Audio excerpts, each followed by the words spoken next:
In our previous work, we were looking at what's known as one-to-many joins, because in merge B data frame we have only one instance of ant for many instances of ants in merge A, and similar with bat. There's only one here and there's many here.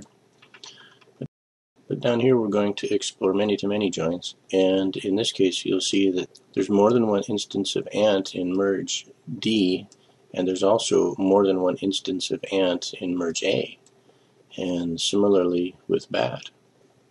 Let's create both of these data frames, then merge them on the key column with a left join. Let's explore the result here. We look first at this pair of values. Bat and disease are paired with mammal first and rodent second, and then bat and fly are paired with mammal and rodent, and then bat and cave are paired with mammal and rodent. So we're getting what's called the Cartesian product here. We have 3 bat rows in merge C, 2 bat rows in merge D, and so we get 3 times 2 bat rows, or we get 6 bat rows. So with this join we've gotten double disease, double fly, and double cave on this side.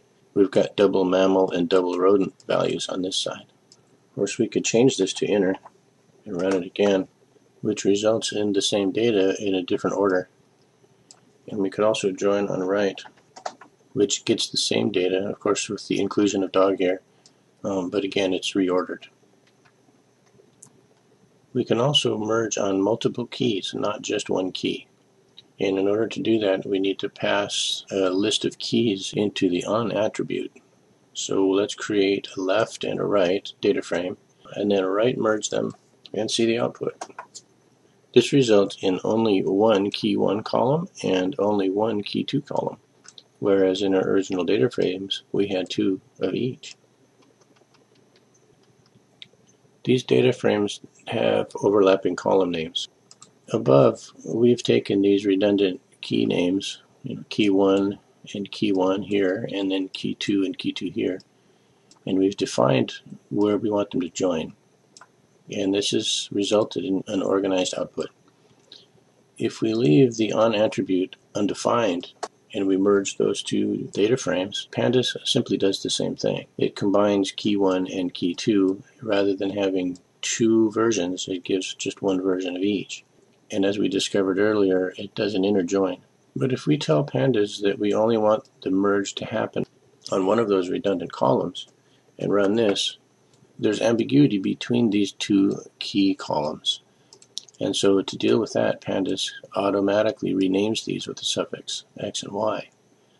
We can also override that automatic naming by defining our own suffixes. And if we run this, that's another way to deal with the problem.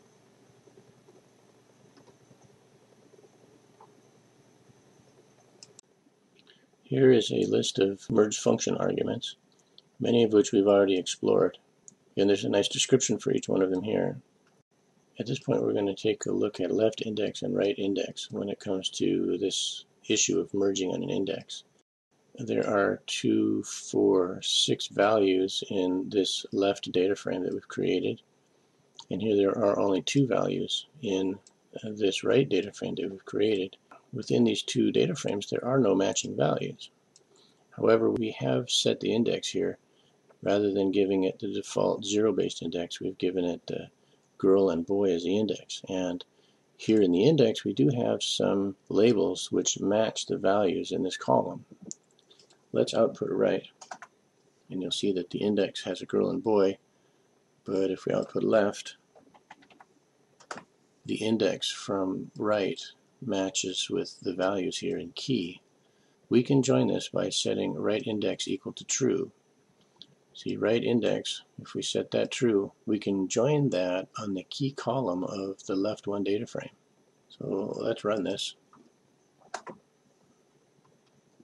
The result, as you can see, is an inner join, where girls are pretty and they have dresses and makeup and purses, and boys are handsome and they have pants and like soccer. And again, this is an inner join. We can tell because we've left out cat, which has no corresponding index in data frame right 1.